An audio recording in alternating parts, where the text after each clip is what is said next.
Dans Rivals, il existe une arme que tout le monde sous-estime.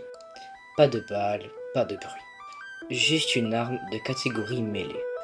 Mais aujourd'hui, je vais vous montrer pourquoi c'est peut-être l'arme la plus dangereuse du jeu.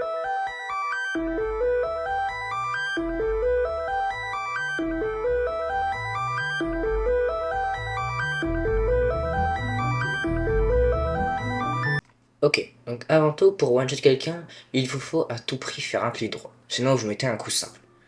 Ok? Donc c'est hyper facile. Regarde ça attentivement. Donc là, on a deux situations. Première situation où il est touché dans la tête. Dans la tête, c'est comme toutes les autres parties du corps, le bras, la jambe ou autre. Deuxième coup, je l'ai mis dans le dos. Et là, on peut directement voir un moins 150. C'est ça, un one-shot au couteau. On va prendre un exemple un peu plus concret et plus difficile à comprendre. En fait, là, à l'aide de ma touche CTRL ou C, j'ai fait un slide. Je me suis positionné en arrière. Donc, j'ai appuyé sur ma touche S ou bien reculé. Avec ça, j'ai combiné mon slide. Ce qui fait que je slide en arrière. Ensuite, j'ai juste à faire mon clic droit de mon couteau. Et je suis instantanément, on peut dire, si on veut, passer entre ses jambes. Retenez bien ces trois touches. Car peu importe la situation dans laquelle vous vous trouvez, si vous jouez votre couteau, vous serez obligé de les utiliser. Maintenant que je vous ai dit tout ça déjà, j'aimerais bien vous demander de vous abonner et de liker la vidéo s'il vous plaît. Ça m'aide beaucoup et ça me permet d'avancer et de faire plus de vidéos. Maintenant que vous savez vous servir des trois touches principales pour one-shot votre adversaire, je vais vous montrer les meilleures armes à jouer pour que ça puisse vous faciliter la tâche. Pour faire cela, je vais vous montrer les meilleures à jouer et les moins bien.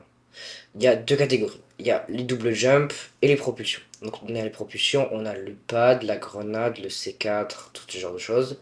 Et on a dans la catégorie des double jump, trois armes principales, l'arc, les dagues et les poings.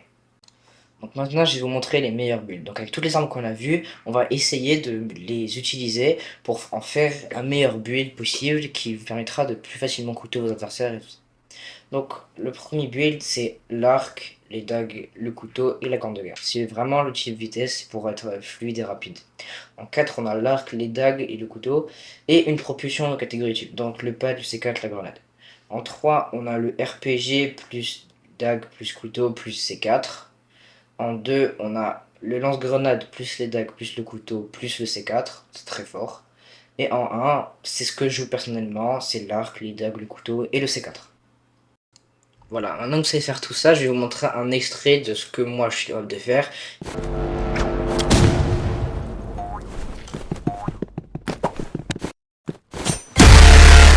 Sur ce, je pense qu'on va se quitter là-dessus. Merci beaucoup d'avoir regardé la vidéo, c'était dynamique. Ciao!